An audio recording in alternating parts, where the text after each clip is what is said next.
একটা আয়াত আমাকে খুব ভাবিয়ে তোলে। কোরআন যে আল্লাহর কিতাব, ওই আয়াতটা আমাকে বলিষ্ঠ করে দেয়। আল্লাহ রাব্বুল আলামিন সূরাতুল কাহফের শেষের দিকে বলছেন, قُلْ لَوْ كَانَ الْبَحْرُ مِدَادًا لِكَلِمَاتِ رَبِّي لَنَفِدَ الْبَحْرُ قَبْلَ أَن تَنفَدَ كَلِمَاتُ رَبِّي وَلَوْ جِئْنَا بِمِثْلِهِ مَدَدًا। হে রাসূল, আপনি জানিয়ে দেন, গোটা পৃথিবীর অথই জলরাশি, সমস্ত সাত সমুদ্রের পানিগুলো যদি কালি হয়ে যায়, শুধু বঙ্গোপসাগর নয়, শুধু প্রশান্ত নয়, পৃথিবীতে সাতটা সমুদ্রের পানিগুলো যদি কালি হয়ে যায়, শুধু সুন্দরবনের গাছগাছালি নয়, গোটা দুনিয়ার সমস্ত বৃক্ষরাজি যদি কলম হয়ে যায়, আমার রবের কালিমার ব্যাখ্যা লেখা যদি শুরু হয়ে যায়, এই কোরআনের ব্যাখ্যা লেখা যদি শুরু হয়ে যায়, পানিরূপী কালিগুলো লিখতে লিখতে শেষ হয়ে যাবে, কলমগুলো লিখতে লিখতে ভোঁতরা হয়ে যাবে, আমার রবের এই কিতাবের ব্যাখ্যা লেখা কখনো শেষ করা যাবে না। জোরে বলি সুবহানাল্লাহ। এত বড় একটা কিতাব এটা, যদিও আকারে এর চেয়ে বড় বই পৃথিবীতে আছে, আকারে শব্দ বাক্যের দিক থেকে এর চেয়ে বড় বই আছে, কিন্তু আল্লাহ তাআলা 6666টা আয়াত সম্বলিত এই বিশাল যেই গ্রন্থ আল্লাহ তাআলা আমাকে আপনাকে দিয়েছেন, মানব জীবনের জন্য যা কিছু প্রয়োজন সব আয়োজন করে দিয়েছেন। জোরে বলি সুবহানাল্লাহ। কোরআন দিয়ে আমরা নামাজ পড়ি, নামাজের মধ্যে যদি কোরআনের কোন আয়াতে যদি কেউ ভুল করে, আমরা কি মানব না লোকমা দেব? লোকমা দেব। কেন? কোরআনকে ভুল করে পড়া যাবে না। নামাজের মধ্যে ইমাম যদি লোকমা দেয়, আমরা ভুল ধরে ফেলি, কারণ কোরআনকে ভুল ভাবে বলা যাবে না। তাহলে নামাজে আমি লোকমা দিলাম, কিন্তু সমাজে কোরআন যেভাবে চলতে বলে যদি না চলে, ওই জায়গায় লোকমা কি দেওয়ার দরকার আছে? আসতো কেন আছে? লোকমা দেই, লোকমা দেই কই? নামাজের মধ্যে ইমাম ভুল করছে, আমি তাকে ধরে ফেলতেছি একবার, দুবার, তিনবার। সমাজের মধ্যে যদি কোনো অনাচার, কোরআন বিরোধী কোনো অপকর্ম সংগঠিত হয়, আমার অবশ্যই ভুল ধরার প্রয়োজন আছে না নাই? এটা কি নরমাল দায়িত্ব না ইমানি দায়িত্ব? নরমাল না ইমানি দায়িত্ব? ইমানি দায়িত্ব। ভাবা যাবে না যে এটা আমার করলে হবে না, করলে হবে না, ইমানি দায়িত্ব। মান রাআ মিনকুম মুনকারান ফালইগাইরহু বিয়াদিহি ফাইন লাম ইস্তাতি' ফাবিলিসানিহি ফাইন লাম ইস্তাতি' ফাবিকলবিহি ওয়া যালিকা আদআফুল ঈমান আও কামা ক্বালা আলাইহিস সালাতু ওয়াস সালাম। তোমাদের ভিতরে কোন বান্দা যদি ইসলাম গর্হিত, ইসলাম শরীয়ত বিরোধী কোনো কর্মকাণ্ড সংগঠিত হতে দেখে, তার প্রথম দায়িত্ব হলো সেটাকে মিটিয়ে দেবার জন্য হাতের দ্বারা প্রতিহত করবে। কিসের দ্বারা বলেন? বলেন কিসের দ্বারা? হাতের দ্বারা। জেনা চলছে, জেনা করতে দেওয়া যাবে না। সুদ চলছে, সুদের কারবার করতে দেওয়া যাবে না। ঘুষের কারবার চলছে, করতে দেওয়া যাবে না। চুরি চলতেছে, চুরি করতে দেওয়া যাবে না। ডাকাতি চলতেছে, ডাকাতি করতে দেওয়া যাবে না। হারাম ব্যবসা শুরু হয়েছে, হারামের কাজ করতে দেওয়া যাবে না। এক নাম্বার ভূমিকা হলো কিসের দ্বারা প্রতিবাদ করতে হবে? হাতের দ্বারা। ফাইল্লাম ইয়াস্তাতি' ফাবিলিসানিহি, যদি তোমার হাতের মতো শক্তি তোমার না থাকে, হাতের শক্তি তোমার যদি না থাকে, কথার দ্বারা প্রতিবাদ করবে। কথা বলার শক্তিও যদি তোমার না থাকে, অন্তর দিয়ে ঘৃণা করবে। আর জেনে রাখবে, অন্তর দিয়ে যে তুমি ঘৃণা করছো, এটা সবচাইতে দুর্বল ইমান। কি ইমান বলেন? হাদিসের ব্যাখ্যা এসেছে, এই দুর্বল ইমানটা কুফরের দিকেও নিয়ে চলে যেতে পারে, সেই ইমান হারাও হয়ে যেতে পারে। কিন্তু এক নাম্বার ইমানের পরিচয় হলো অন্তর দ্বারা ঘৃণা, কথার দ্বারা প্রতিবাদ না হাতের দ্বারা প্রতিবাদ? কিসের দ্বারা বলেন? হাতের দ্বারা। সম্মানিত ভাইয়ারা, এই হাদিসগুলো যেন আজকে অচল হয়ে আছে, হাদিসের কোনো ব্যবহার আজকে নাই। ওই হাদিসটার কথা আমার মনে পড়ে গেল। আনিল হারিথিল আশআরি قال رسول الله صلى الله عليه وسلم انا امركم بخمس الله امرني بهن بالجماعه والسمع والطاعه والهجره والجهاد في سبيل الله। রাসূল বলেছেন আল্লাহ তাআলা আমাকে পাঁচটা বিষয়ের জন্য অর্ডার দিয়েছেন, আমিও তোমাদেরকে পাঁচটা বিষয়ের জন্য অর্ডার দিচ্ছি। এই পাঁচটি বিষয়ে, পাঁচটি হুকুমের এক নম্বর হুকুম হলো আল জামাআহ, সংঘবদ্ধ তোমরা হবে, পার্টি করবে। কি করবে বলেন? বলেন কি করবে? পার্টির আর বাংলা হলো দল, পার্টির বাংলা কি বলেন? দল। আরবিটা কি? জামাআত। আরবিটা কি? জামাআত। নামাজটা আমরা কেমনে পড়ি? কিসে পড়ি বলেন? দলবদ্ধ। কিসে পড়ি আমরা? দলবদ্ধ। তাহলে নামাজে দল আছে না নাই? নামাজ একা না দলে? নামাজ একা না দলে? এক নম্বর হলো জামাত, দলবদ্ধ হয়ে থাকতে হবে। নাম্বার 2 হলো শুনতে হবে দলনেতার কথা, সামিঈ। নাম্বার 3 হলো তাআত, আনুগত্য করতে হবে, দলের আনুগত্য করতে হবে, নেতার আনুগত্য করতে হবে। বেনামাজি নেতার না নামাজি নেতার? বলেন বলেন বলেন বলেন। নামাজি নেতার না বেনামাজি? আমার ভাইয়েরা, নাম্বার 3 হলো অল হিজরা, নাম্বার 4 হলো অল হিজরা, হিজরত করতে হবে। হিজরতটা কাকে বলে? হিজরতের একটু ব্যাখ্যা আছে। হিজরত মানে দেশ ত্যাগ করা, হিজরত মানে স্থানান্তরিত হয়ে যাওয়া। আবার আরেকটা হাদিসে রাসূল বুঝিয়ে দিলেন আল মুসলিম মান সালিমাল মুসলিমুনা মিন লিসানিহি ওয়া ইয়াদিহি, আল মুহাজিরু মান হাজারা মা নাহাল্লাহু আনহু। প্রকৃত মুসলিম তো সেই যার হাত এবং জবান থেকে অন্য মুসলমান নিরাপদে থাকে, এবং প্রকৃত মুহাজির তো সেই যে আল্লাহর সমস্ত নিষিদ্ধ কাজ থেকে নিজেকে গুটিয়ে রাখে, সে হচ্ছে সবচেয়ে বড় মুহাজির, হিজরতকারী। জোরে বলেন সুবহানাল্লাহ।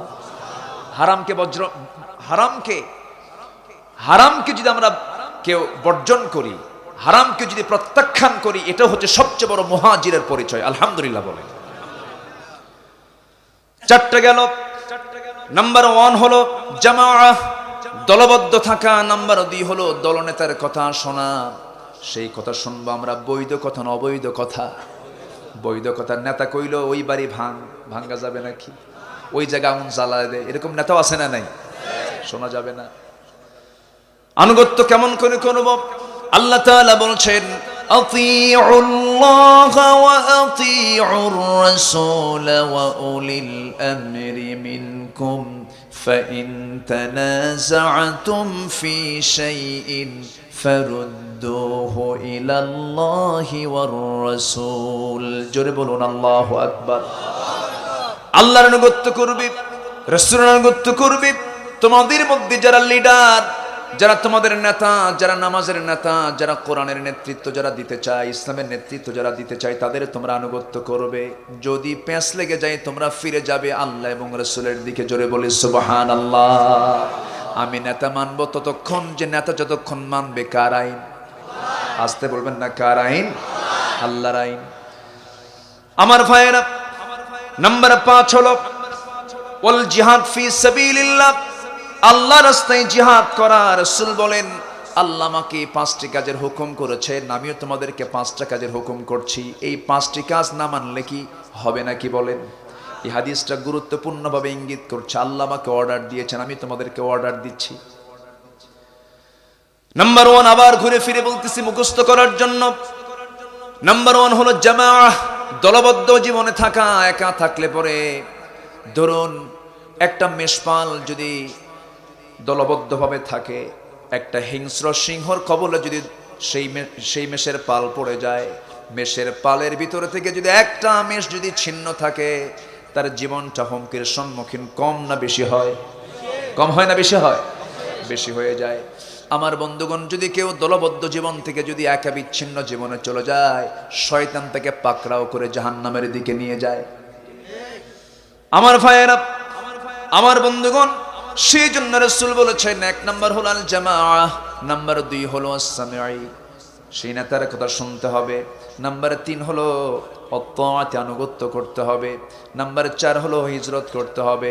নাম্বার 5 হলো আল্লাহর পথে জিহাদ করতে হবে। 5টা কাজ যে ব্যক্তি করবে না, সংগঠন থেকে, জামাআত থেকে যে ব্যক্তি দূরে থাকবে, তার অবস্থাটা হবে, রাসূল বলছেন, সে যদি এমনটা যদি করে ফেলে, আল্লাহ বলছেন ওয়া ইন সামা ওয়া সাল্লা, আমার রাসূল বলছেন, সে যদি নামাজও পড়ে রোজাও রাখে, জামা আন্নাহু মুসলিম, সে যদি দাবিও করে মুসলমান, সে কখনো প্রকৃত মুসলমান হতে পারে না।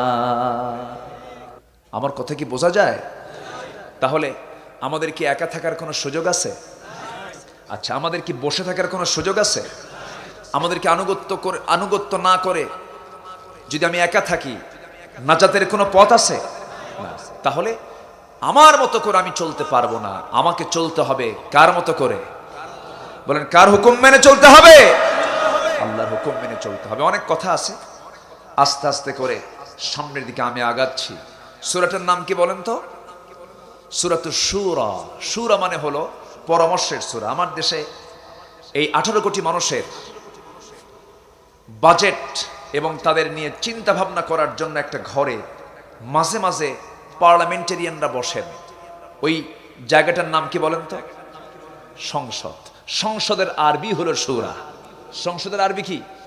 শুরা। তাহলে কোরআনে এই সূরার নাম কি? শুরা। শুরা মানে কি? সংসদ। তাহলে কোরআনের একটা সূরার নাম যদি সংসদ থাকে, তাহলে সংসদে কারা যাবে? ওগুলো কথা নাই তো নাকি? আসতে কোন কেন? সংসদ নামে সূরা থাকলে সংসদে দলগুলো যায়, দল যায় না? দল নামে সূরা আছে, সূরাতুল আহজাব। সূরাতুল আহজাব। দলগুলো গিয়ে কি আইন পাশ করবে, তার বিধিবিধানও কোরআনে আছে না নাই? কিন্তু এই বিধিবিধান আর এই সমস্ত আয়াতগুলো আজকে শুধু চালু আছে কোথায় জানেন? নামাজে। কোথায় চালু আছে? নামাজে, মসজিদে আর মাদ্রাসায় তেলাওয়াত আছে।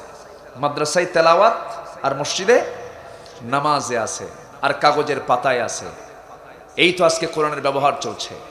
আজকে যদি কোরআনের প্রকৃত হক যদি আদায় হতো, কোরআনের প্রত্যেকটা আয়াত যদি সমাজে কার্যকর থাকতো, 14ই ফেব্রুয়ারির মতো বেহায়া দিবস বাংলার জমিনে পালন হতো না।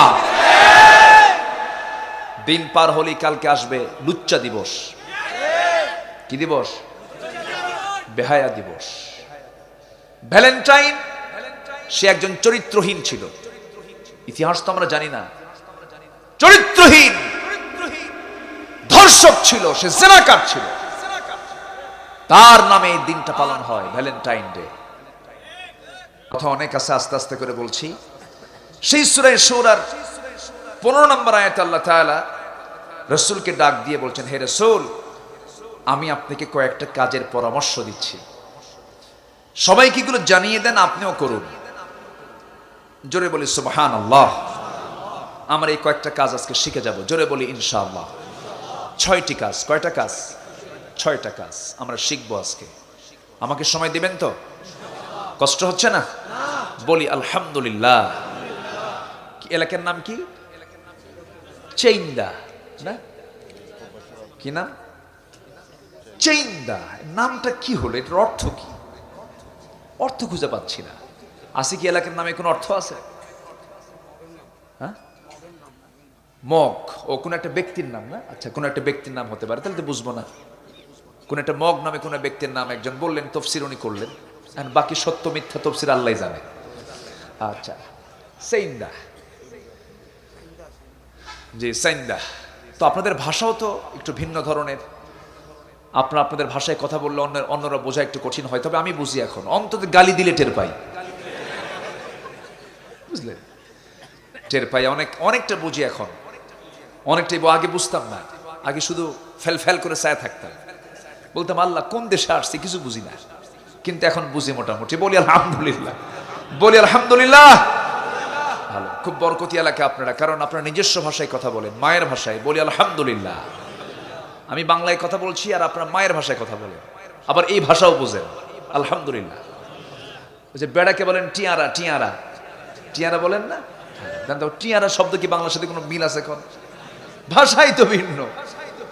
আমি একটা অভিধান নিয়েছি আপনাদের, মানে চট্টগ্রামের আঞ্চলিক ভাষার অভিধান নিয়েছি, বাংলা মানে চাটগাইয়া ভাষা থেকে বাংলা করা হয়েছে। একটা বই আমি নিয়েছি, মুখস্থ করি একদিকে, ভুলে যাই আরেকদিকে।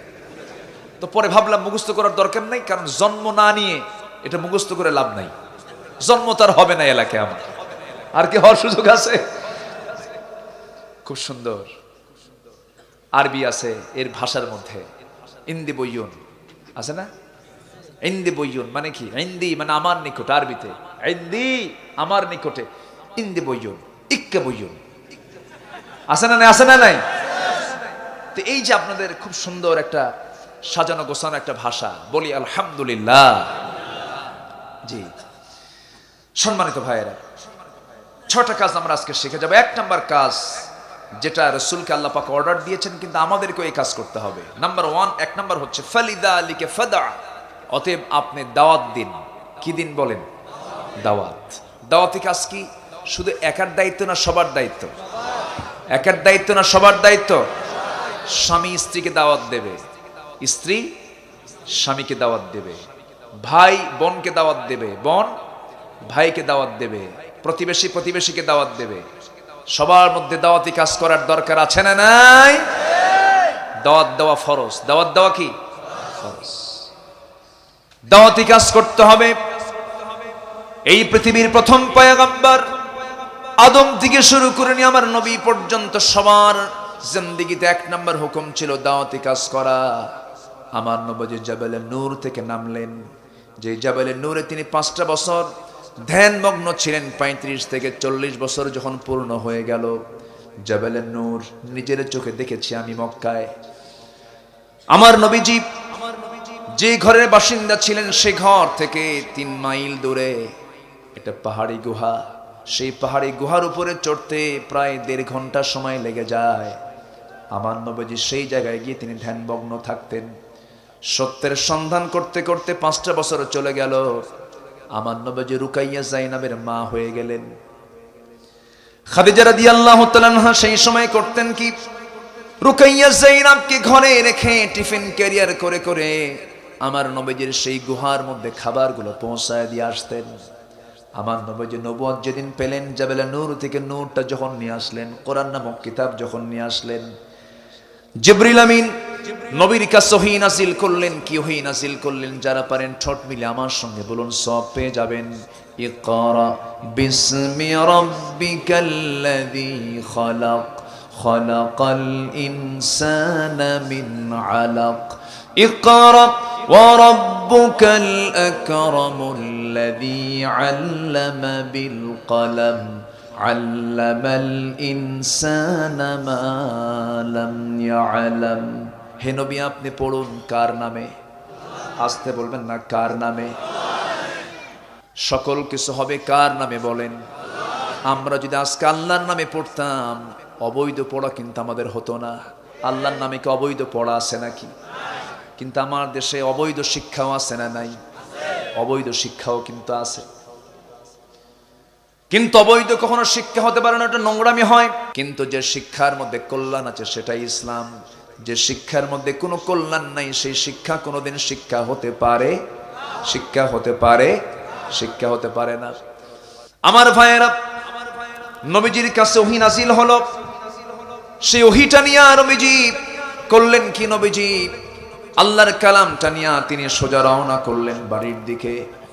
বাড়ির দিকে এসে ঘরের মধ্যে ঢুকে বলছেন, জাম্মিলুনি জাম্মিলুনি, আমাকে বস্ত্র আচ্ছাদন করে দাও, আমাকে কম্বল আচ্ছাদন করে দাও। লাকাদ খাশিতু আলা নাফসি, আমি আমার নিজের জীবন নিয়ে শঙ্কিত, মনে হয় বাঁচবো না, মরে যাব। আয়েশা, আমাকে বস্ত্র আচ্ছাদন করে দাও। এবার রাসূলকে লক্ষ্য করে খাদিজা বলছেন, আমার স্বামী কি হয়েছে? আপনার মনক্ষুণ্ণ কেন? ভয় পাচ্ছেন কেন? আশঙ্কা করছেন কেন? তিনি বলছেন, শোনো, মনে হয় আমার কোনো ক্ষতি হয়ে যাচ্ছে, আমি মনে হয় বাঁচবো না।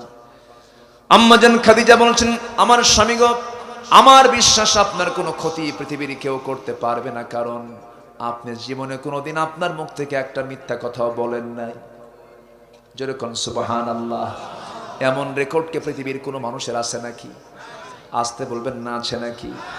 হাশরের ময়দানের সমস্ত আদম সন্তান যখন মুসলিম জাতির পিতা ইব্রাহিম আলাইহিস সালামের কাছে যখন চলে যাবে, গিয়ে বলবে, ইব্রাহিম আমাদের জন্য আপনি আল্লাহর সামনে সুপারিশ করুন। তিনি বলবেন, আমি বলতে পারবো না, কারণ দুনিয়ার জিন্দেগিতে আমি 3টা হিকমতপূর্ণ মিথ্যা কথা বলেছিলাম। আমাকে যখন বলা হয়েছিল চলো আমরা ওকাজ মেলায় চলে যাই, আমি বলেছিলাম ইন্নী সাকিম, আমি অসুস্থ। যখন আমাকে প্রশ্ন করেছিল মূর্তিগুলো ভাঙছে কে, আমি বলেছিলাম মূর্তি কে ভাঙছে, মূর্তিকে জিজ্ঞাসা করো। যখন বলেছিল আমার স্ত্রীকে লক্ষ্য করে, তোমার স্ত্রী তোমার সঙ্গে মহিলাকে শত্রুকে আমি পরাজিত করার জন্য বলেছিলাম, আমার বউকে বলেছিলাম এটা আমার বোন হয়। কি হয়? বোন হয়। যদি আমার জীবনে এটা সরাসরি মিথ্যা কথা নয়, কিন্তু এটা হিকমতপূর্ণ কৌশলপূর্ণ কথা, আমার আল্লাহ যদি এটাও পাকড়াও করেন আমি আজকে জবাব দিতে পারবো না। তবে আজকে তার সুপারিশ গ্রহণ করা হবে যার জীবনে একটা মিথ্যা নাই, তিনি হচ্ছেন আমার নবী মুহাম্মদ সাল্লাল্লাহু আলাইহি ওয়াসাল্লাম। আমার নবীর জীবনে কোনো মিথ্যা ছিল না। আমার নবীজির জীবন থেকে, মুখ থেকে একটা স্লিপ হয়ে মিথ্যা কথা বের হয়েছে, হিকমতপূর্ণ গোজামিল দিয়ে কোনো কথা বের হয়েছে এমন কোন রেকর্ড আমার নবীর জীবনে ছিল না। যদি প্রশ্ন করা হয় পৃথিবীর কোন মানুষটা তার জীবনে একটা দিন মিথ্যা বলেন নাই, নামটা আসবে কার? মুহাম্মদ সাল্লাল্লাহু। সেই আদর্শ বাদ দিয়ে তুমি কোন আদর্শের দিকে যাও যে আদর্শ পচা আদর্শ? কোন আদর্শের দিকে তুমি চলে যাও যে নেতার দিকে তাকালে কোন গুণ খুঁজে পাওয়া যায় না, মানবিক দিক খুঁজে পাওয়া যায় না, সেই সমস্ত নেতাগুলো আমার নেতা হতে পারে না। আমার আপনার জীবনের একজন মডেল হবেন, একজন নেতা হবেন, একজন আদর্শ হবেন, তিনি হচ্ছেন মুহাম্মদ সাল্লাল্লাহু। লাকাদ কানা লাকুম ফি রাসূলিল্লাহি উসওয়াতুন হাসানাহ। সোজা কথা। আমার নবীজি স্ট্যান্ডার্ড আদর্শ নিয়ে স্ত্রীর সামনে দাঁড়ালেন। স্ত্রীকে বলছেন, স্বামী আমার স্ত্রী গো, তুমি কি বলতে চাচ্ছ বলো। খাদিজা বলছেন, আমার স্বামী আপনি চিন্তা করবেন না, কোন অপশক্তি আপনার ক্ষতি করতে পারবে না। আপনি মিথ্যা বলেন না, আপনি আমানতের খেয়ানত করেন না, আপনি ইতিমের পাশে দাঁড়ান, মাজলুমের পাশে দাঁড়ান, মানবতার কল্যাণে আপনি দাঁড়ান। আপনার দ্বারা কোনোদিন মানবতার ক্ষতি হবে না, সৃষ্টির কোনো ক্ষতি হবে না কল্যাণ ছাড়া। সেই লোকটার কোনো ক্ষতি পৃথিবীর কেউ করতে পারে না। এবারে রাসূল মুস্কি হাসি মেরে বলছেন, খাদিজা আমি তোমাকে আজকে একটা দাওয়াত দেব। কি দেব? দাওয়াত দেব। আমাদের এই দায়িত্ব আছে না নাই? রাসূল বলছেন, আমি তোমাকে একটা দাওয়াত দেব। কি দাওয়াত দেব আমার স্বামী বলো, আমাকে আপনি বলে দেন কি আপনি আমাকে দাওয়াত দিচ্ছেন, কি বলতে চাচ্ছেন? রাসূল এবার বলছেন, আমার স্ত্রী আমি তোমাকে দাওয়াতটা দিতে চাই, সেই দাওয়াত এতদিন আমার পরিচয় ছিল আমি তোমার স্বামী, আজকের থেকে আমার পরিচয় হলো আমি হলাম আল্লাহর নবী। আমি আল্লাহর নবী। আল্লাহ তাআলা আমাকে সর্বশেষ পয়গম্বরের নবুয়ত দান করেছেন। আল্লাহ পাক আমাকে কোরআন নামক কিতাব নাজিল করে দিয়েছেন। আমার কাছে ওহী নাজিলের প্রক্রিয়া শুরু হয়ে গেছে। খাদিজা তোমার কি বিশ্বাস হয় নাকি? সঙ্গে সঙ্গে খাদিজার চক্ষুটা অশ্রুপূর্ণ হয়ে গেছে, কান্নায় ভেঙে পড়ছেন। রাসূল বলছেন, খাদিজা কান্দো কেন, বিশ্বাস হচ্ছে না নাকি? এবারে তিনি বলছেন, স্বামী গো 15টা বছর ধরে আপনার সঙ্গে দাম্পত্যময় জীবন কাটালাম। আপনি আমার ব্যবসার জিন্দেগি দেখেছেন, সমস্ত কিছু আপনার হাতে আমি তুলে দিয়েছি, আমার স্থাবর অস্থাবর ব্যবসা বাণিজ্য আপনার হাতে তুলে দিয়েছি। এই 15টা বছর আমি আপনাকে অবজার্ভ করে দেখেছি, আপনার যতগুলো গুণ আমার চোখের সামনে ধরা পড়েছে। আপনি নিশ্চিত আল্লাহর নবী হবেন, এতে কোনো সন্দেহ নাই। জোরে বলুন সুবহানাল্লাহ। আমার নবীজি কথাটা শুনেই তার চোখে পানি চলে এসেছে। রাসূল বলছেন, এখন আমার দাওয়াতটা তুমি গ্রহণ করবে না, প্রত্যাখ্যান করবে? সঙ্গে সঙ্গে হাতটা আগায় দিয়ে রাসূল তাকে বরণ করে নিয়ে বললেন, আশহাদু আল্লা ইলাহা ইল্লাল্লাহু ওয়াহদাহু লা শারীকা লাহু ওয়া আশহাদু আন্না মুহাম্মাদান আবদুহু ওয়া রাসূলুহু। আমার নবীর প্রথম কাজ কি বলেন? দাওয়াত। বলেন কি? বলেন বলেন বলেন বলেন। নবুয়ত পেয়ে দাওয়াতের কাজে ছুটে পড়েছেন। তো বাইরে না ভিতরে? বলেন বাইরে না ভিতরে? কু আনফুসাকুম ওয়া আহলিকুম নারা, নিজে বাঁচো পরিবারকে জাহান্নাম থেকে বাঁচাও। তিনটা কাজের যত্ন নেব আমরা। কয়টা কাজের? তিনটা জিনিসের যত্ন নেব। নাম্বার 1 হলো ইমানের যত্ন। কিসের যত্ন? একটু মনে রাখবেন। নাম্বার 1 কিসের যত্ন? ইমানের যত্ন নেব। নাম্বার 2 হলো পরিবারের যত্ন নেব।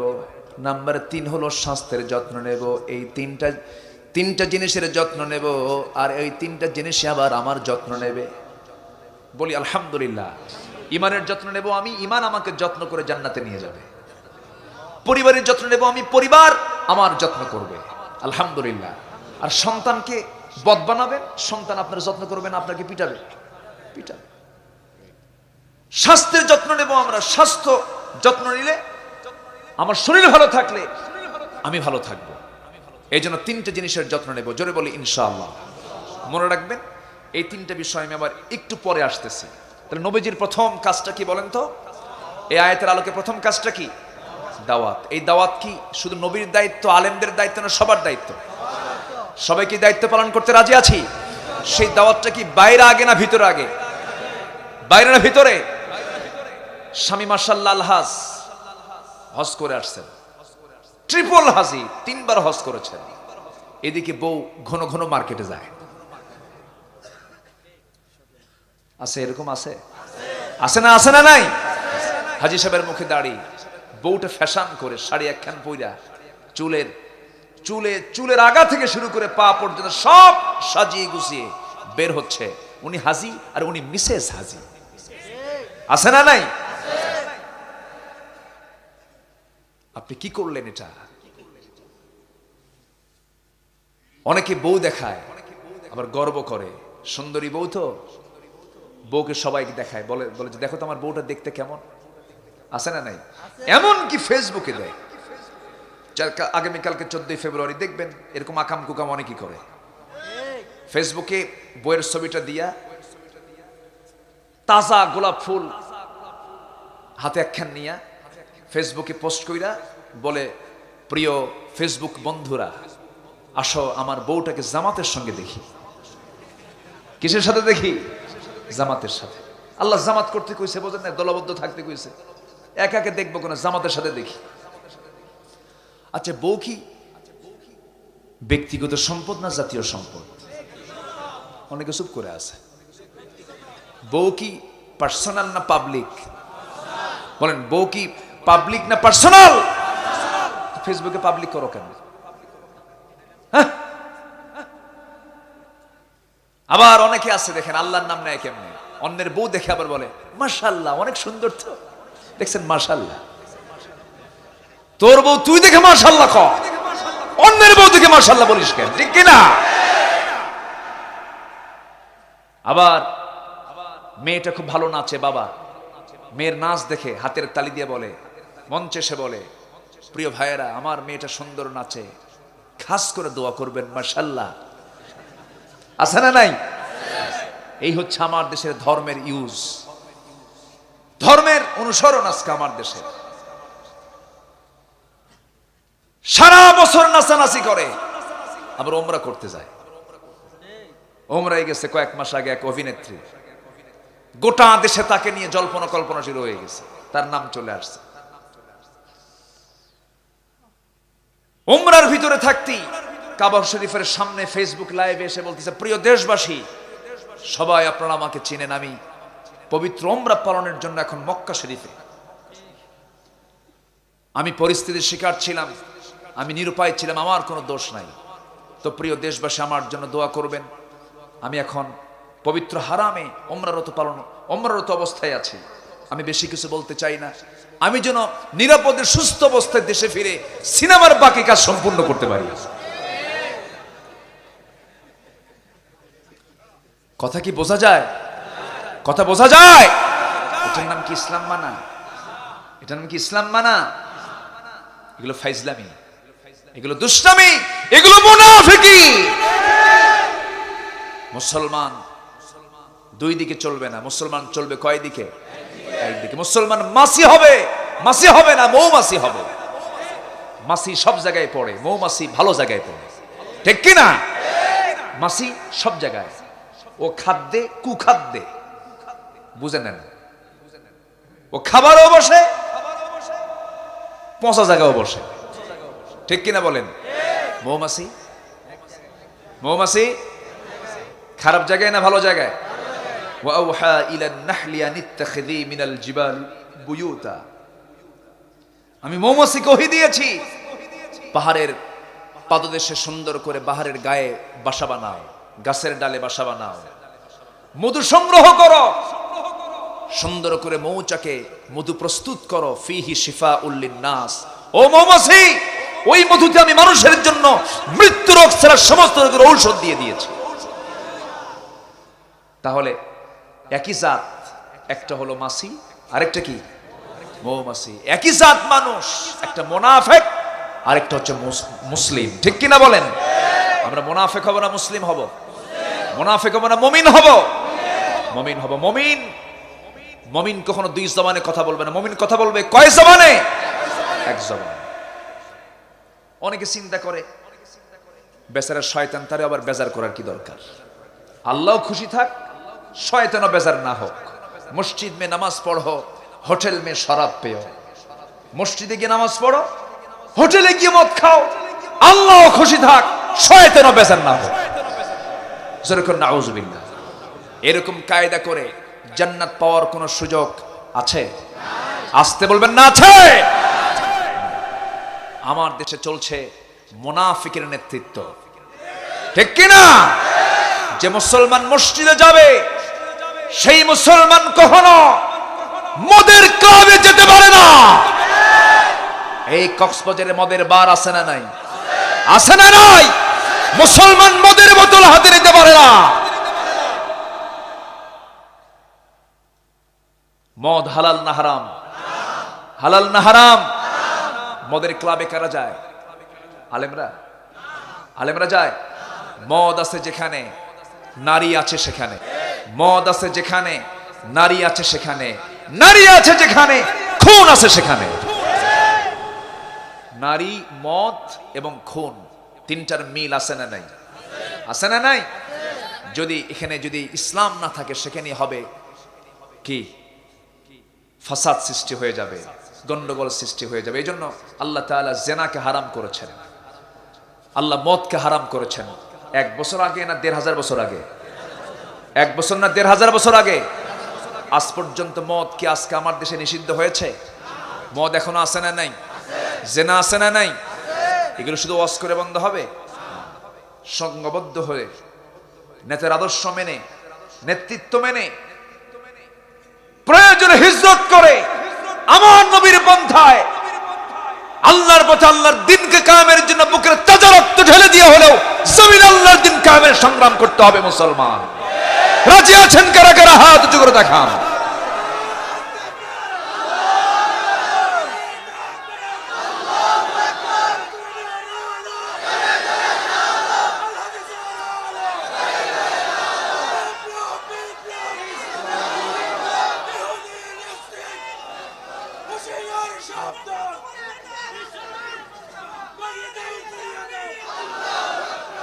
আল্লাহ তুমি সবার হাতকে কবুল করো, জোরে বলি আমিন। আরো জোরে বলি আমিন। আমার দেশে এমন লোকও আছে, এমন পরিবারও আছে, এক বাবার 4টা ছেলে 4 দল করে। আছে না নাই? যত দল দেশে আছে তত দল ওরা ভাইরা করে। সব দলই আছে ওই বাড়িতে। যে দল ক্ষমতায় থাকে বাকি ভাইগুলো বলে, ভাই তোর দল তো এখন ক্ষমতায়, তুই আমাদের দেখবি। কি আমি কি ভুল বলতেছি? আমার দল যখন ক্ষমতায় আসবে তখন আমি তোরে দেখব। কি সুন্দর! শয়তানের খালাতো ভাই। শয়তানের কি এত সস্তা জান্নাত!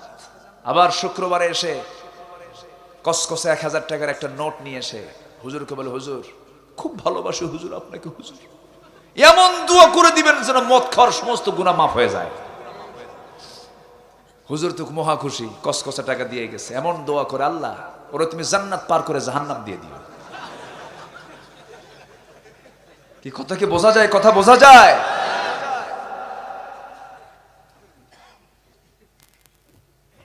কেউ কারো বোঝা বহন করবে, লা তাজিরু ওয়াজিরাতুন ভিজরা উখরা, কেউ কারো বোঝা নেবে না। লাহা মা কাসাবাত ওয়া লাকুম মা কাসাবতুম, সে যা অর্জন করেছে তার, তুমি যা অর্জন করেছো তোমার। অনেকে বলে হুজুর নামাজ পড়ে লাভ কি, আমি তো অমুক পীরের মুরিদ হয়ে গেছি, কোনো চিন্তাই নাই আমার, অমুক পীরের কম সম কথা, অমুক দরবারের মুরিদ আমি, আমার খেলাফত দিয়ে দিছে, অমুক পীরের পাগড়ি ধরছে, আমি ওই পাগড়ি ধইরাই হাসরের ময়দান পার হইয়া জান্নাত পার হয়ে জাহান্নামে যাব, যা তুই জাহান্নামে। কথা কি বোঝা যায়? জান্নাত এত সস্তা নয়। অথচ দেখেন রাসূলুল্লাহর সাহাবীদের চরিত্র দেখেন। আমার দেশে একই বাড়িতে 4 ভাই 4 দল করে, আর আমার নবীর সাহাবীদের ইতিহাস দেখেন, আমার নবীর ইতিহাস দেখেন, আমার নবীর পরিবারটা দেখেন। আমার নবী যে মক্কার বাসিন্দা, হিজরত করে চলে গেলেন কোথায়? বলেন কোথায় গেলেন? কিসের জন্য গেলেন? দাওয়াতের জন্য। কিসের জন্য বলেন? দাওয়াতের জন্য। দাওয়াত দ্বীনের জন্য, দ্বীনের জন্য, দাওয়াতের জন্য। স্থান এখানে পেলেন না দাওয়াতি কাজে, সব বন্ধ করে দিয়েছে, মেরে মেরে শেষ করে দিচ্ছে সাহাবে কেরামকে। হিজরত করতে বাধ্য হলেন। নবীজি হিজরত করে মদিনায় চলে গেলেন। সবাইকে আমার রাসূলের সঙ্গে সব আত্মীয় স্বজন কি গেছে? মেয়ে বাদ পড়ে গেছে, মেয়ে, বড় মেয়ে বাদ পড়ছে। যে মেয়েটার মুখে রাসূল প্রথম বাবা ডাক শুনেছেন, সেই মেয়েটা যায় নাই। কাফের স্বামীর ঘরে আমার নবীজির বড় মেয়ে, কাফের স্বামী আবুল আস, স্বামী কাফের। রাসূল বড় মেয়েকে সাথে নিয়ে যেতে পারেন নাই, মদিনায় চলে গেছেন। 1 বছর যেতে না যেতেই আবু জেহেল তো হিংস্র, যুদ্ধের দামামাসে চতুর্দিকে ছড়িয়ে দেওয়ার জন্য মাস্টার প্ল্যান হাতে নিয়েছে। আবু জেহেল করলো কি, 1 বছর যেতে না যেতে রমজান মাস, যে বছর প্রথম রমজানের রোজা ফরজ হয়, আবু জেহেল করলো কি 1000 সৈন্য নিয়ে নবীজির দাওয়াতি দ্বীনকে, এই দাওয়াতকে চিরতরে নিশ্চিহ্ন করার জন্য 1000 সৈন্য নিয়ে লোহিত সাগরের পাশ দিয়ে ঘেসে ঘেসে চলে গেছে বদর নামক প্রান্তর পর্যন্ত। নবীর কানে এই সংবাদটা চলে গেছে। এগুলো যুদ্ধ লাগানোর পিছনে ইহুদিদের মদত সবচেয়ে বেশি ছিল। সেই ইহুদির বাচ্চারা এখনো আছে না নাই? আসতে বলবেন না, আছে না নাই? ভ্যালেন্টাইন ডে মুসলমানদের কোনো দিবস হতে পারে না। 1 এপ্রিল ভ্যালেন্টাইন, 31st নাইট ইহুদি খ্রিস্টানদের দিবস, এগুলো মুসলমান পালন করতে পারে না, পারে না, পারে না। এই ফুলের দাম আগামীকালকে আমার দেশে কম না বেশি? বেশি। কেন? ওই যে পালন করবে, মগামগি, টোনাটনি, আকাম কুকাম, এগুলোর দিকে কোনো নজর নাই। এগুলো বন্ধ করার জন্য কিচ্ছু লাগবে না, শুধু 1.5 হাত লাঠি দরকার। ঠিক কিনা? 1.5 হাত কি দরকার? লাঠি দরকার। কুল্লা বানান গিরাই গিরাই শুধু সাইজ করা দরকার, সব সব চলে যাবে। ঠিক কিনা? মায়ের চেয়ে বড় ওষুধ আছে? হ্যাঁ, মায়ের চেয়ে বড় ওষুধ আসতে কোন কেন? মায়ের চেয়ে বড় ওষুধ নাই। পিটন দিতে হবে, শাস্তির দরকার আছে না নাই? কি করি কন্ত, সময় এত দ্রুত চলে যায়। কখন ওয়াজ করব? ফজর তো আছে নাকি? কোনো সমস্যা নাই তো?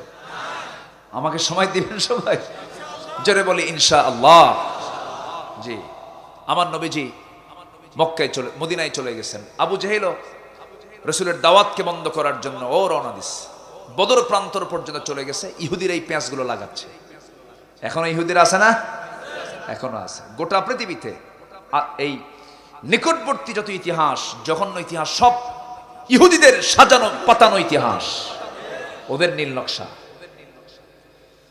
আমার নবীজি শুনতে পেলেন আবু জেহেল তার বাহিনী নিয়ে 1000 সৈন্যের সমারোহ ঘটিয়ে বদর প্রান্তর পর্যন্ত চলে এসেছে। আমার নবীর কানে এটা চলে এলো।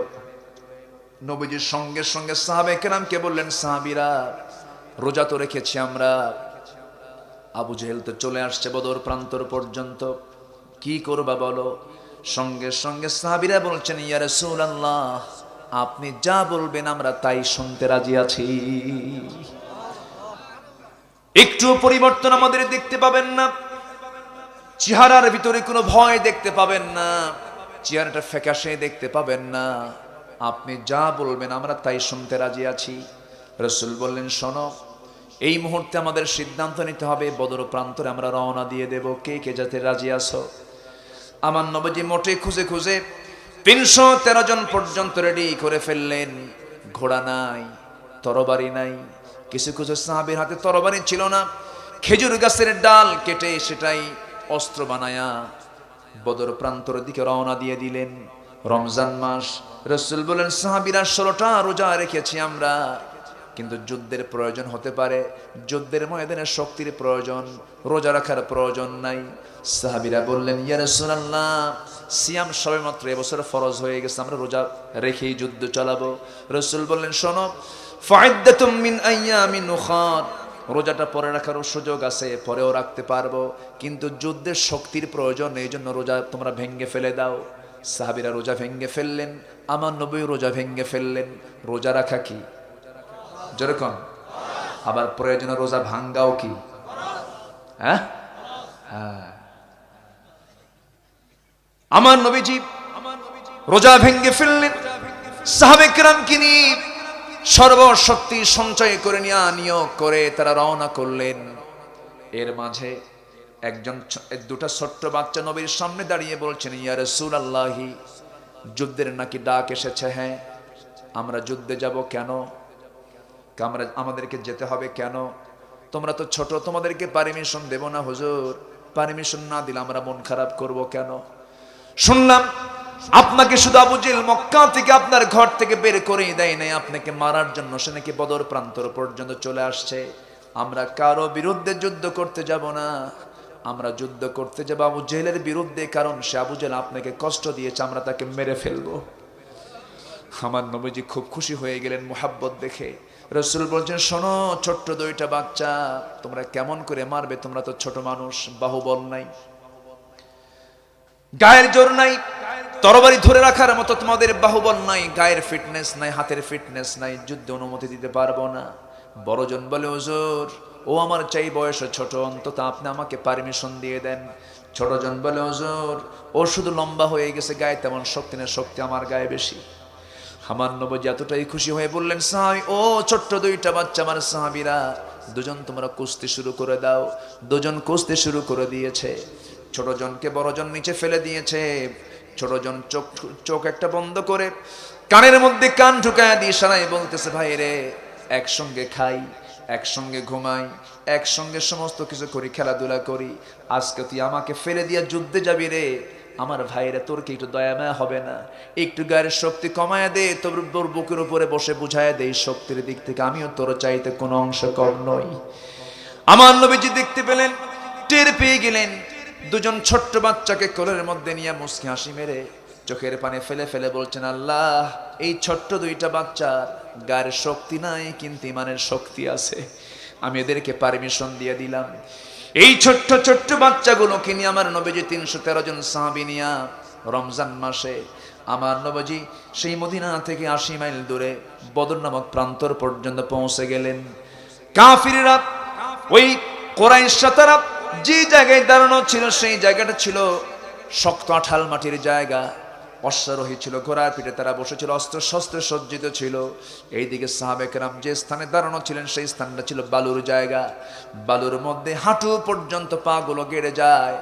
তারা সমস্ত সাহাবীরা একসঙ্গে দাঁড়িয়ে থেকে বলছে, হুজুর যুদ্ধ করতে আসলাম, আল্লাহর পথে পা গুলো ডেবে যাচ্ছে, যুদ্ধ করব কেমনে? একটু আমাদের জন্য আল্লাহর কাছে দোয়া করুন। আমার রাসূল দুটো হাত উঁচু করে আল্লাহর সামনে দোয়া করলেন, দোয়া কবুল হয়ে গেল। ওয়ালাকাদ নাসরাকুমুল্লাহু বিবদরিন ওয়া আনতুম আদিল্লা, আল্লাহর পক্ষ থেকে সাহায্য নাজিল হলো, আকাশে খণ্ড মেঘ জমা হলো, বৃষ্টি নাজিল হলো। বালুর উপরে যখন বৃষ্টি পড়ে তখন বালুটা নরম হয় না শক্ত হয়? বলেন, নরম হয় না শক্ত হয়? ওই বৃষ্টি যখন আঠাল মাটিতে পড়ে তখন শক্ত হয় না পিচ্ছিল হয়? পিচ্ছিল হয়ে গেল। সাহাবায়ে কেরামদের কদম মজবুত হলো, কুরাইশদের কদমটা পিচ্ছিল হয়ে গেল, আল্লাহর নুসরাত শুরু হয়ে গেল। এই ছোট্ট দুইটা বাচ্চা হঠাৎ করে এক সাহাবীকে ডাক দিয়ে প্রথম কাতারে দাঁড়ায় বলতেছে, রাসূলুল্লাহর সাহাবী রে, ও চাচা, একটু আবু জেহেলকে দেখায় দাও তো। সাহাবী আশ্চর্য হয়ে বলছে, ছোট্ট মানুষ আবু জেহেলকে দেখায় দিয়া কি করবো? তোমরা কি করবা? শুধু দেখায় দিবা, আমরা শিকার করে শেষ করে ফেলবো। যখন বলা হলো ওই যে ঘোড়ার পিঠে বসে আছে, বলতে যেতে দেরি হলো না। সিংহের মতো গর্জন দিয়া বাজ পাখির মতো উড়ন্ত হয়ে ছোট্ট দুইটা বাচ্চা আবু জেহেলের সামনে গিয়ে পজিশন নিয়েছে। তারা টের পায়নি এটা কোন গ্রুপের মানুষ। পজিশন নিয়ে দুইজন দুই পাশে দাঁড়ায় গেছে, দুই পাশে দুই পা ছেড়ে দিয়েছে ঘোড়ার পিঠ থেকে। আবু জেহেল দুজন সজোরে আল্লাহু আকবার ধ্বনি দিয়া, আল্লাহু আকবারের শক্তি আছে না নাই? আসতে বলবেন না, আছে না নাই? মাত্র কয়েকদিন আগে ইন্ডিয়া তা দেখায় দিছে, ঠিক কিনা? কয়জন নারী, কয়জন নারী? মুস্কান একটা ইতিহাস। সে জানে আজকে আমি বাড়ি থেকে বের হচ্ছি, ফিরতে নাও পারি। সে জানে আমাকে আজকে বোরকা পরে কলেজে ঢুকতে দেবেন, আমাকে ঢুকতেই হবে। আল্লাহু আকবার বলেন। অধিকার কেউ দিতে চায় না, অধিকার আদায় করে নিতে হয়। এই জমিনটা কার? এই জমিন কার? ওই আকাশ কার? এই জমিন আইন চলতে হবে কার? আইন যারা চলতে দেবে না তাদের বিরুদ্ধে আমাদের জিহাদ ঘোষণা। এটাই হলো ইমানদারের কাজ। এটা ইমানদারের কি ডিউটি। এটা মেয়েটা কি করলো? স্কুটিতে করে এসেছে, হুন্ডাটা রেখে দিয়া ইন্ডিয়ার মতো একটা দেশ, যে দেশে বলিউড আছে, যে দেশে নোংরামি আছে, যে দেশে সংখ্যাগরিষ্ঠ হলো হিন্দুরা, সেই দেশের প্রশাসনের নাকের ডগায় কলেজ ক্যাম্পাসে বোরকা পরে সে মেয়েটা কত বড় সাহসী হলে, কত বড় ইমানের হিম্মত থাকলে পরে এটা সে দেখাতে পারে। একদম শিকারী নারী, তার সাহস কত, সাহসিকতা কত। সামনের দিকে তাড়িয়ে আসতেছে ওরা, গেরুয়া বাহিনী, জয় শ্রীরামের মাঝে হাজারো স্লোগানের মাঝে সেই মেয়েটাই উচ্চকিত করছে আল্লাহু আকবার, আল্লাহু আকবার। সম্মানিত ভাইয়েরা, সে জানে আমি মরতেও পারে, আমাকে মেরেও ফেলতে পারে, কিন্তু সে তার অধিকার আদায় করে নিয়েছে। বলি আলহামদুলিল্লাহ, জোরে বলি আলহামদুলিল্লাহ। এই জমিন আল্লাহর দিন কায়েম করতে হবে। এই সংগ্রামে সবাইকে শামিল হতে রাজি আছেন? সবাইকে শামিল হতে রাজি আছেন? বাস, তাহলে আল্লাহ পাক আমাকে পাকড়াও করবেন না। এই সম্মতিতেই বাধা দেওয়ার মতো মানুষ আছে না নাই? আসতে বলবেন না, আছে না? ওয়াইন সামা ওয়াসাল্লা, সে যদি নামাজও পড়ে, রোজাও রাখে, সে প্রকৃত নামাজি হয় নাই, সে প্রকৃত রোজাদার হয়নি, বলেছেন মুহাম্মদ সাল্লাল্লাহু আলাইহি ওয়াসাল্লাম। আমার নবীজির এই ছোট্ট দুইটা প্রিয় সাহাবী আবু জেহেলকে দুই পাশে মাঝখানে রেখে দুই পাশে দাঁড়ায় তরবারি দুজন সজোরে আঘাত হেনেছে দুই পায়ে। আবু জেহেল ধরাশয়ী হয়ে জমিনে পড়ে গেছে। আবু জেহেল ধরাশয়ী হয়ে জমিনে ওই যে পড়ে গেল, আর কোমর সোজা করে দাঁড়াতে পারে নাই। ওই আবু জেহেল রক্তাক্ত হয়ে জমিনে পড়ে গেছে, আর সে সোজা হয়ে দাঁড়াতে পারে নাই। আবু জেহেল খতম হয়ে গেল। ছোট্ট দুইটা বাচ্চার ভিতরে বড় ভাইটাকে ওরা ধরে ফেললো। একজন কাফির এসে তার ডান হাতে মেরে দিল, এক আঘাতে তার হাতটা চামড়ার সঙ্গে ঝুলতে লাগলো। চট করে বাম হাতে তরবারি হাতের মধ্যে নিয়ে যুদ্ধ চালাতে লাগলেন। যুদ্ধ করতে নিয়ে ডান হাতটা এসে বাম হাতে ধাক্কা খায়, যুদ্ধ চালাতে কষ্ট হয় মনে করে চামড়ার সঙ্গে ঝুলে থাকে হাতটা বাম পায়ের তলে রেখে এমন জোরে টান মারলেন, হাতটা ছিটকে পড়ে গেল। বাম হাতে যুদ্ধ চালালেন, বাম হাতে একজন কাফের এসে কেটে ফেলে দিল। ঝনঝন করে তরবারি পড়ে গেল, ইতিমের মতো সামনে দাঁড়ানো, কিচ্ছু নাই তার সামনে। একজন কাফের এসে গর্দান বরাবর আঘাত হানলো, দুনিয়া থেকে বড় ভাইটা দুনিয়া থেকে বিদায় নিয়ে নিল। গোটা দুনিয়ার মুসলমানদেরকে জানায় দিল, দুনিয়ার মুসলমান আল্লাহর জমিনে দিন কায়েমের জন্য এমন করে জিহাদ করে জীবনটা দিয়ে দিতে হয় আল্লাহর পথে। জোরে বলে সুবহানাল্লাহ। আমার ভাইয়েরা, সেই যুদ্ধের ময়দানে কি ঘটে গেল দেখেন। সাহাবীরা যেদিকে দাঁড়ায়, সাহাবীরা যেদিকে তাকায়, কারো না কারো ভাই, কারো না কারো চাচা, কারো না কারো বাবা, একই বংশের মানুষগুলো সব যুদ্ধের ময়দানে শামিল হয়ে গেছে। উবাইদ ইবনুল জাররাহ রাদিয়াল্লাহু তাআলা আনহু যুদ্ধের ময়দানে তরবারি নিয়ে দাঁড়ায় আছেন। সামনের দিকে তাকায় দেখেন তার আপন বাবা নিজের বাবার সামনে দাঁড়ানো, মনে মনে চিন্তা করলেন, আহারে এই বাবার কোলে কত না মানুষ হয়েছে, আমি কত আদর স্নেহ পেয়েছি, সেই বাবার শরীরে আমি আঘাত করব কেমনে? তরবারি গোটায় নিলেন, মুখটা ঘোরায় নিয়ে তিনি ফিরে আসতেছিলেন। পরক্ষণে মনে মনে চিন্তা করলেন, আহারে আমার জন্মদানকারী পিতা হতে পারে, কিন্তু সে তো নবীর দুশমন, সে তো আল্লাহর দুশমন, আল্লাহর ইসলামের বিরুদ্ধে সে যুদ্ধ করতে এসেছে। আজকে আমি আত্মীয়করণের চিন্তা করে, আত্মীয়ের কথা চিন্তা করে, বাবার কথা চিন্তা করে যদি মনে করে আমার বাপ কাজকে ছেড়ে দেই, কিয়ামতের দিন আমাকে আসামির কাঠগড়ায় দাঁড় হতে হবে।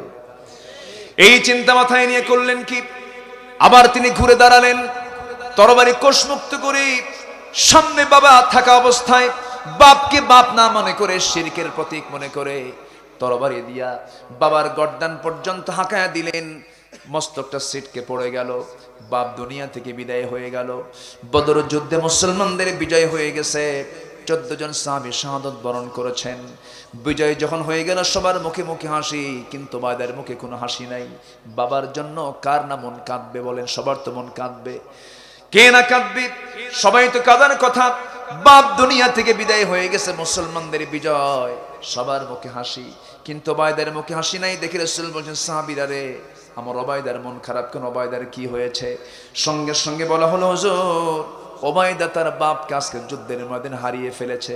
আহারে আমার প্রিয় সাহাবী, ওবায়দার বাপকে তোমরা কে মেরেছো? হুজুর আমরা কেউ মারি না। কে মেরেছে? ওবায়দা নিজের হাতে নিজের বাপকে আজকে দুনিয়া থেকে বিদায় করে দিয়েছে ইসলামের জন্য। সঙ্গে সঙ্গে আমার নবীজি 2টা হাত আগায় দিয়ে বলছেন, ওবায়দা রে, আমার বুকের মধ্যে চলে আয়।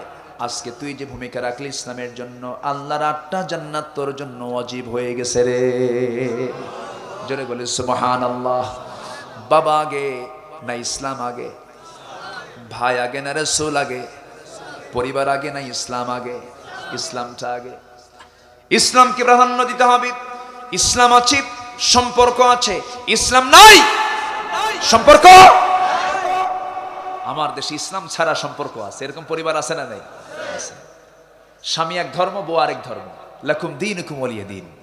দেখছেন ফতুয়া দেয় আবার, আছে না নাই?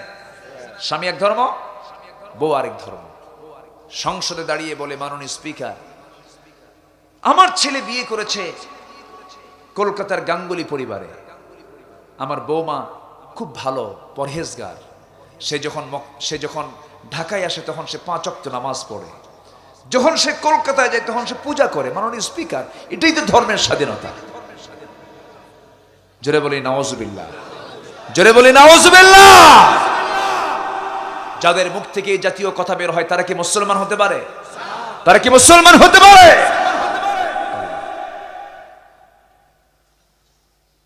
সম্মানিত ভাইয়েরা, আমার নবীজি যুদ্ধের ময়দানে যুদ্ধ থেমে গেছে, মুসলমানদের বিজয় হয়ে গেছে, আলহামদুলিল্লাহ। 70 জন কাফের জাহান্নামে। কোথায় গেছে? জাহান্নামে। আমার নবীজি দেখতে পেলেন আবু জেহেলটাও পড়ে আছে রক্তাক্ত অবস্থায়। এক সাহাবী তার খণ্ডিত মস্তক নবীর সামনে হাজির করলেন। রাসূল বললেন, কি সাহাবী, তুমি কাকে নিয়ে আসছো? হুজুর এই যে আবু জেহেল।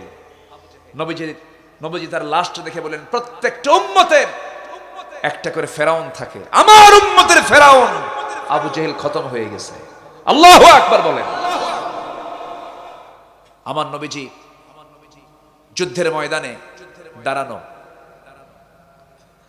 যুদ্ধবন্দী যারা, যুদ্ধবন্দীদেরকে সাহাবীরা কি করেছেন? পিঠ মোড়া দিয়ে বেঁধেছেন, দড়ি দিয়া, পিঠ মোড়া দিয়ে। পিঠ মোড়া বুঝলেন তো? পিঠের দিকে 2 হাত নিয়ে শক্ত করে বাঁধন দিয়েছে 70 জনকে একসাথে। এর মধ্যে আমার নবীর আপন চাচা এবং বড় জামাইও আছে।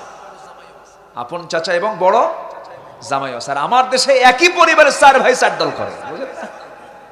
কত সুন্দর। আবার জান্নাতের সার্টিফিকেট নিয়ে বসে আছে। হুজুর দোয়া করে দিবেন আমি যেন জান্নাত পেয়ে যাই। জান্নাত তো হুজুরের দাদার সম্পত্তি নাকি? হ্যাঁ, 6টা কাজের 1 নম্বর কাজ আমরা দাওয়াত দেব। জোরে বলি ইনশাআল্লাহ। 3টা জিনিসের যত্ন নেব। কয়টা জিনিসের? 1 নম্বর ঈমান। 1 নম্বর কি? নাম্বার 2 পরিবার। বলেন নাম্বার 2 পরিবার। ছেলেকে সময় দেব, বউকে সময় দেব। অনেকে দেখবেন ব্যবসা ব্যবসা ব্যবসা ব্যবসা, আছে না নাই? অমুক হোটেলে কতগুলো আছে রে, হোটেলে ভাড়া হয়েছে নাকি? ইটের ভাটা কতগুলো ইট ইট প্রস্তুত হয়েছে। এই হিসাব করতে করতে সন্তানের কোন হিসাব নাই। সন্তান ইয়া বাবা, সন্তান কি হয়েছে ইয়া বাবা, বুঝলেন তো? খালি বাবা খায়, বাবা খায়া শীত হয়ে পড়ে থাকে। এদিকে বাপ যা কামাই করে আনে পিস্তল ঠেকায় বলে আব্বা দাও। কি কথা কি বুঝতেছেন? তাহলে আমরা যত্ন নেব কয়টা জিনিসের, বলেন বলেন কয়টা? নাম্বার 1 হলো ইমানের যত্ন। কিসের যত্ন? নাম্বার 2 পরিবারের যত্ন নেব। জোরে বলি ইনশাআল্লাহ। সন্তানকে আলেম বানাবো। কোন আলিমান ও মুতাআল্লিমান, আলেম হও অথবা আলেমের অথবা ছাত্র হও অথবা আলেমের পিতা হও, তার পাশে বসো, তাকে সময় দাও। আলেম নিজে হতে পারেন নাই, সন্তানকে আলেম বানানোর দরকার আছে না নাই? আলেম না বানায়া কি ঠকা ঠকছে ধানমন্ডি গুলশান বাড়িধারার বাসিন্দারা এখন টের পাচ্ছে। কি হলো? মোবাইল। এই তো কাম সারছে। রাত 3টার দিকে একদিন আমার ফোন দিছে, রাত 3টায়। ভাবছি আচ্ছা রাত 3টার দিকে ফোন দিলে হয়তো বা শোক সংবাদ অথবা শুভ সংবাদ, কারো জন্ম হয়েছে অথবা কারো মৃত্যু হয়েছে, তাহলে 3টার দিকে কোনো ফোন দেওয়ার দরকার আছে বলেন? কিন্তু আচ্ছা তাহাজ্জুদ গুজারের কথা বলে রাত 3টার দিকে চলছে হরদম ফ্রি টক টাইম, আছে না নাই? তো 3টার দিকে আমার নাম্বারে দেখি ফোন আসছে। ফোন রিসিভ করে দেখি মহিলার কণ্ঠ। এই তুমি কি করো? আমি বললাম যে এটা আবার কি কথা, আমি তো বুঝতেছি না কিছু। বললাম আপনি কে? আমার সঙ্গে মজা করতেছো তুমি? পাশে আমার বউ শুয়ে আছে, ভাবতেছে আল্লাহ এই আওয়াজ যদি ওর কানে যায় 7 দিন বাড়িতে থাকতে পারবো না। কি কথা কি বুঝতেছেন আপনারা? বলেন তো মোবাইলকে কায়দা না বেকায়দা কোন? দূরত্ব যতই হোক কাছে থাকুন। মোবাইলের স্লোগানই তো এটা, তাই না? দূরত্ব যতই হোক কাছে থাকুন। দেখেন কোন দূরের মহিলা আমার কাছে নিয়ে নিছে। বললাম আপনি তো ভুল করেছেন, আবার মজা করে কথা বলছো তুমি, তুমি আমার এইরকম ফাঁকি দিচ্ছ। বললাম প্লিজ সরি, আপনি বুঝতে পারেন নাই, নাম্বার মনে কথা ভুল হয়েছে। তখন সে কেটে দিল। ভাবলাম যাক আজরাইল থেকে বাঁচলাম। খালি মিস কল মারে রাত্রেবেলা, আছে না নাই? যুবক, মোবাইলের মিস ইউজ করা যাবে না। মোবাইল তোমাকে জাহান্নামে নিয়ে যাবে, ঠিক কি না?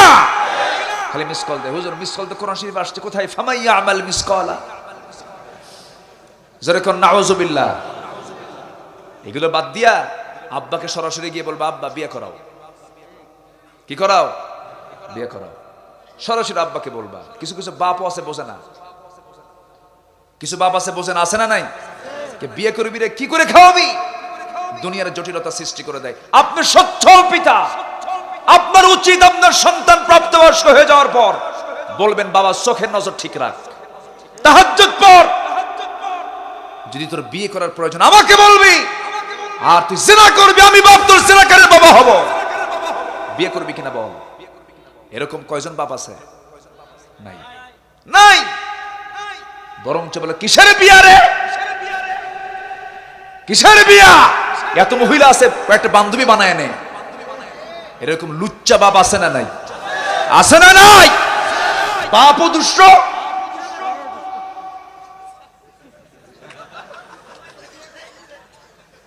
আমি কি ভুল বলতেছি কথাগুলো? এগুলো কি বলার দরকার আছে? এক যুবক কয় আমারে আসতে নিয়ে বল, হুজুর আপনি একটু বিয়ে রস করেন। মানে ও বিয়ে করবে যে, বলেন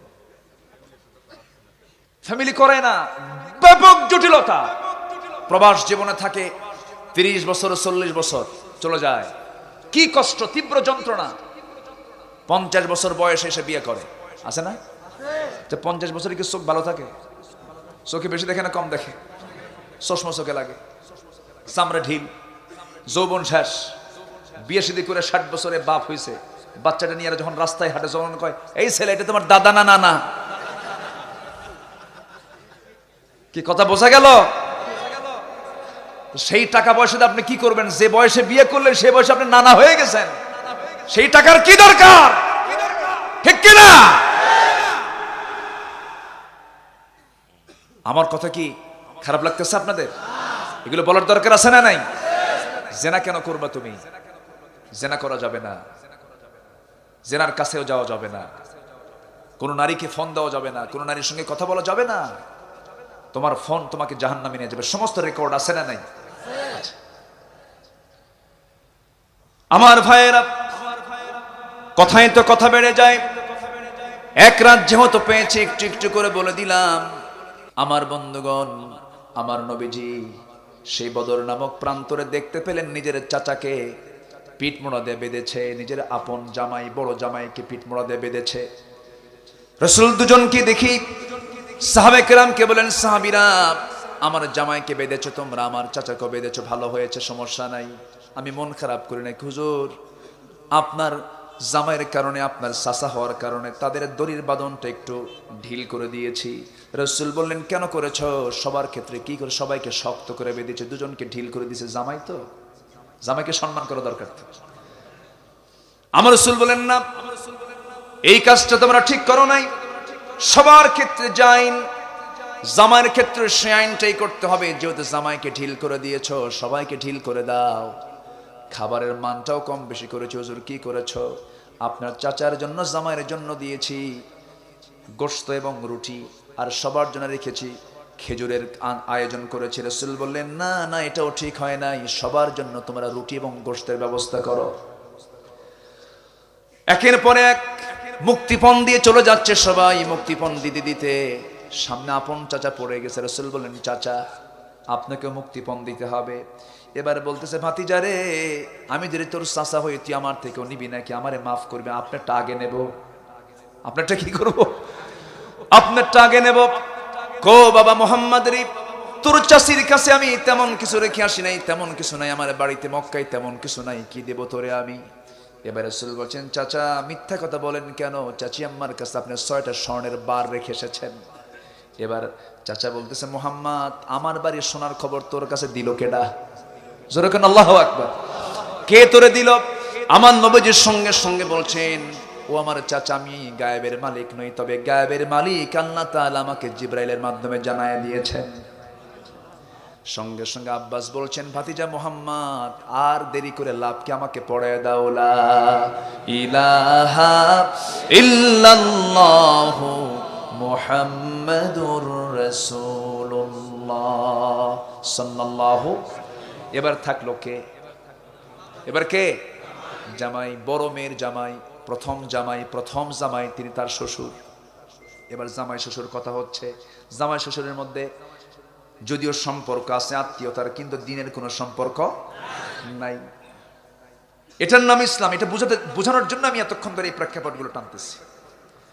আমার ভাইয়েরা, রাসূল বললেন, আবুলাস, আমার খাদিজার সময় তোমার সঙ্গে আমার মেয়েটাকে বিয়ে দিয়েছিলাম, যে সময় ইসলামটা আসে নাই, যে সময় আমি নবুয়ত পাই না, বিয়েটা হয়েছিল। আজকে তোমাকে প্রস্তাব করছি, তুমি কি করবে জানি না, তোমাকে জোর করে তো ইসলাম কবুলের জন্য বলতে পারবো না, কারণ লা ইকরাহা ফিদ্দিন, দিন গ্রহণে কোনো জবরদস্তি নাই, কিন্তু তোমাকে মুক্তিপণ দিতে হবে। আবুলাস বলতেছে, ঠিক আছে মুক্তিপণ দেব। মক্কায় খবর দিয়ে দিয়েছি, আমার নবীর বড় মেয়ে একটা সুন্দর প্যাকেট করে মুক্তিপণ হিসাবে কিছু সোনা প্যাকেট করে মদিনায় পাঠায় দেওয়া হলো। পাঠায় দিলেন তিনি স্বামীর মুক্তিপণের হিসাবে। যখন সেই প্যাকেটটা খুললেন, আমার নবী যে প্যাকেট খুলেই তার চোখের পানি আটকাতে পারলেন না। দেখতে পেলেন একটা গলার হার, স্বর্ণের হার দেখি তিনি কেঁদে ফেললেন। সাহাবীরা বলছেন, ইয়া রাসূলুল্লাহ, এই গলার হারটা দেখে আপনি কাঁদেন কেন? কান্নার কারণটা কি? রাসূল বলছেন, শোনো, আমি আমার জীবনের প্রথম দাওয়াত যাকে দিয়েছি, আমার খাদিজা, এই গলার হারটা আমার মেয়েকে দান করেছিল। আমার খাদিজার কথা বারবার মনে পড়ছে, সেই জন্য আমি কাঁদতেছি। সাহাবীরা বললেন, ইয়া রাসূলুল্লাহ, যে হারের সঙ্গে আপনার খাদিজার স্মৃতি জড়িত, সে হারটা আমরা মুক্তিপণ হিসেবে নেব না, বরং আমরা সিদ্ধান্ত নিলাম, পরামর্শের ভিত্তিতে। সূরার নাম কি বলেন? সূরাতুশ শূরা। পরামর্শ করলেন সাহাবায়ে কেরামকে নিয়ে, রাসূল সহ সবাই নিয়ে পরামর্শ করলেন, হুজুর, আমরা আপনার জামাইয়ের কাছ থেকে মুক্তিপণ নেব না, তবে সিদ্ধান্ত আমরা এটাই নেব, তোমার মুক্তিপণ হবে সেটাই, তুমি মক্কায় যাবে, আমার মেয়েকে তুমি মুক্ত করে মদিনায় আমার বাড়িতে পৌঁছায়া দিবা। কারণ আয়াত নাজিল হয়েছে, মুশরিকের সঙ্গে মুমিনা নারীর সম্পর্ক থাকতে পারে না, তুমি আমার মেয়েকে মদিনায় পাঠায়া দেবে, এটাই তোমার মুক্তিপণ, এটাই তোমার কি? মুক্তিপণ আবুল আস চলে গেলেন মদিনা মক্কায় গিয়ে রাসূলের মেয়েকে মদিনায় পাঠায় দিলেন। আমার নবীজির মেয়ে মদিনায় চলে আসেন, নবীর ঘরে আশ্রয় নিলেন। আমার ভাইয়েরা, ইসলাম আছে, সম্পর্ক আছে, ইসলাম নাই সম্পর্ক, এটার নাম ইসলাম। এটার নাম কি? ইসলাম। 6টা কাজ আমরা করব। নাম্বার 1 হলো দাওয়াতি কাজ করব। দাওয়াতি কাজ করতে আমরা পিছপা হব না, যেখানেই পাবো সেখানে আমরা দাওয়াতি কাজ করব। কারণ আল্লাহ তাআলা সুন্দর করে বলছেন, তার কথার চাইতে উত্তম কথা কার হতে পারে? ওয়ামান আহসানু কাওলাম মিম্মান দাআ ইলাল্লাহি ওয়া আমিলা সালিহান ওয়া ক্বালা ইন্নানি মিনাল মুসলিমিন। জোরে বলুন আল্লাহু আকবার। তার কথার চাইতে উত্তম কথা কার হতে পারে? যে মানুষ আল্লাহর দিকে ডাকে। তাহলে সবচেয়ে শ্রেষ্ঠ উত্তম কাজ হলো কার পথে ডাকা? আসতে বলবেন না, কার পথে ডাকা? প্রত্যেকটা গ্রামে গ্রামে কত কমিটি হয়, জাগরণ কমিটি, স্পোর্টিং ক্লাব, আর কি কি ক্লাব আছে বলেন? বহু ক্লাব আছে। আজকে আমি চিন্তার এই গ্রামে আমি একটা কমিটি করে দিয়ে যাব, সেটা হলো ফজর নামাজ জামাত আদায় করার কমিটি। কেমন হয়? কেমন হয়? ফজর নামাজ জামাত আদায় করার যুব কমিটি। দুঃখ লাগে, মসজিদের দিকে চলে যাই ফজর নামাজ পড়তে, যখন মসজিদগুলো পাকা পাকা হয়ে গেছে, টাইলস চলা হয়ে গেছে, কিন্তু প্রথম কাতারে বুড়া মানুষ। প্রথম কাতারে কি? বুড়া মানুষ। কিন্তু প্রথম কাতারে দখল করবে বুড়া মানুষ না যুবক মানুষ। মসজিদ ভরে যাবে যুবক দিয়ে, বুড়া দিয়ে। আজকে মসজিদ বুড়া মানুষের জন্য যেন মসজিদ হয়ে গেছে না। মসজিদ তো বুড়া মানুষের জন্য মূলত নয়। বুড়া মানুষ তো মাজুর হয়ে যায়, বুঝে বুড়া মানুষ ঠান্ডার মধ্যে মসজিদে যাবেন কেমনে, উনি ওযু করবেন কেমনে, যাবেন কেমনে? অথচ বুড়া চাচা বয়স হয়ে গেছে, কষ্ট করে সে যায়। যুবক যাওয়ার মতো শক্তি নাই, আছে না নাই? যুবক মসজিদে যেতে পারে না। কিন্তু আবার সকালবেলা ঘুম থেকে উঠেই অথবা বিকালবেলা চলে গেল জিমন্যাস্টিক ক্লাবে, জিম করতে নিয়ে কত পরিশ্রম করলো, কত ঘাম ঝরালো। এইদিকে মাসলটা ফুলে তুললো, ডান হাত বাম হাত মাসল ফুলে তুললো, বুকটা উঁচু করে ফেললো, বিশাল বডি বিল্ডিং করছে। বডি বিল্ডিং বানায়া বিশাল বড় বডি বানাইছে। সেই বডির মূল্য নাই যে বডি দিয়ে 5 ওয়াক্ত নামাজ, ফজর নামাজ হয় না। ঠিক কি না? সেই বডির কি দাম? যৌবনের বড়াই করে তুমি কি করবা? অহংকার, কিন্তু বহু কিছুর অহংকার হয়। যেমন ক্ষমতার অহংকার আছে না নাই? একটা পদ পেয়ে গেছে, দলীয় পদ, খালি মনে মনে যখন পরিচিত হয়, তো তুমি কি কেমন দলের নেতা, আছে না নাই বলেন তো? দলীয় পদ একখান পেয়ে গেছে, বিশাল বড় প্রাউড করে বলে আমি অমুক দলের বড় একজন নেতা। এটা তোমার বড় গর্বের কিছু নয়। আবার বলে আমি অমুক দল করি, এটা তোমার বড় গর্বের কোনো বিষয় নয়। সবচেয়ে বড় গর্বের বিষয় তুমি আল্লাহর নিবেদিত গোলাম হতে পেরেছো কিনা। জোরে বলে সুবহানাল্লাহ। আবার আল্লাহর গোলাম হতে হলে নিয়ত সহি হওয়া দরকার না গলত দরকার? বলেন কি দরকার? সহি হওয়া দরকার। অনেক বান্দা হাসরের ময়দানে ধরা খেয়ে যাবে, আলিম ধরা খাবে তার নিয়তের গলতের কারণে, শহীদ ধরা খাবে তার নিয়তের গলতের কারণে। আমার বন্ধুগণ, হাসরের ময়দানে কিছু কিছু আলেম সামনে গিয়ে দাঁড়াবে, আল্লাহ বলবেন ও আলেম তুমি কি কাজ করেছো? আল্লাহ তোমার জমিনে তোমার দিন কায়েমের জন্য বহু কাজ করেছি, এত এত কাজগুলো করেছি। কার জন্য? তোমার জন্য না। মিথ্যা বলেছো, তুমি জনপ্রিয় হওয়ার জন্য কাজগুলো করেছো, মানুষের বাহবা নেওয়ার জন্য করেছো। যাও, দুনিয়াতে তোমার সমস্ত প্রাপ্তিগুলো হয়ে গেছে, আজকে তোমাকে আমি জাহান্নাম দিলাম। নিয়তের সহি দরকার আছে না নাই বলেন? শহীদের দরজা নিয়ে চলে গেছে দুনিয়া থেকে, দুনিয়ার সকল মানুষ জানছে সে শহীদ হয়ে গেছে, কিন্তু শহীদ হয়েছে সে মানুষকে খুশি করার জন্য। আল্লাহ বলবেন বান্দারে আজকে তোর জন্য জান্নাত নাই। সহি নিয়ত থাকতে হবে, আল্লাহর খুশির জন্য থাকতে হবে, ইখলাস নিয়ে থাকতে হবে। আমাকে আপনাকে কাজ করতে হবে। ঈমান আনা সহজ, ঈমান টিকে রাখা কঠিন। নাম্বার 2 হলো আল্লাহ তাআলা বলছেন فَلِذَلِكَ فَادْعُ وَاسْتَقِمْ كَمَا أُمِرْتَ وَلَا تَتَّبِعْ أَهْوَاءَهُمْ وَقُلْ آمَنْتُ بِمَا أَنزَلَ اللَّهُ مِنْ كِتَابٍ وأمرت لأعدل بينكم الله ربنا وربكم لنا أعمالنا ولكم أعمالكم لا حجة بيننا وبينكم الله يجمع بيننا وإليه المصير جربلون الله أكبر আমার ভাইয়েরা আমার বন্ধুগণ এক নাম্বার কাজ আমরা দাওয়াতি কাজ করব দাওয়াতি কাজে আমরা পিছে থাকবো না জোরে বলি ইনশাআল্লাহ নাম্বার 2 হলো আমরা যে ঈমান এনেছি ঈমানের উপর আমরা টিকে থাকবো জোরে বলি ইনশাআল্লাহ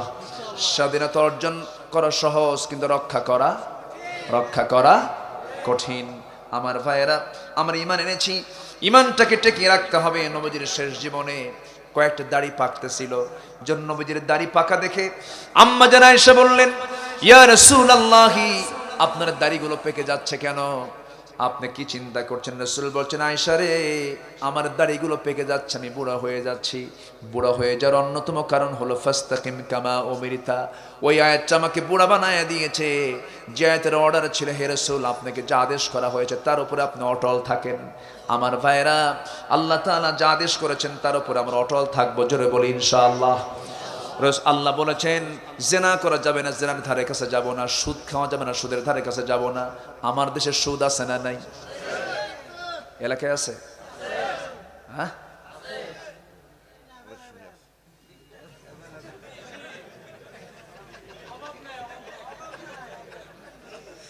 শুধু আমি কি ওয়াজ করি না কি ওয়াজ তো আপনারাও করেন দেখি খুব ভালো আজকে মানে বক্তা শ্রোতা মিলে গেছে এরকমই তো হওয়া উচিত খোলামেলা হওয়া উচিত না জি সুদ খাওয়া যাবে আসতে কমেন না সুদ খাওয়া যাবে আচ্ছা সুদ কি এলাকার সমস্যা না জাতীয় সমস্যা বলে শুধু এলাকা কোন কেন এলাকার দুর্নাম করে লাভ আছে নাকি এলাকার ভালো কিছু বলবেন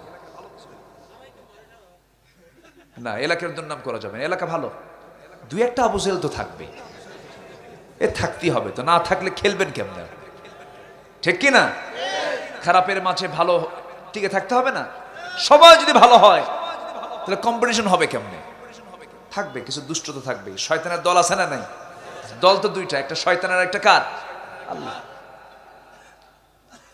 সুদের ধারে পাশে যাওয়া যাবে না সুদের কাছে যাব না জোরে বলি ইনশাআল্লাহ জোরে বলি ইনশাআল্লাহ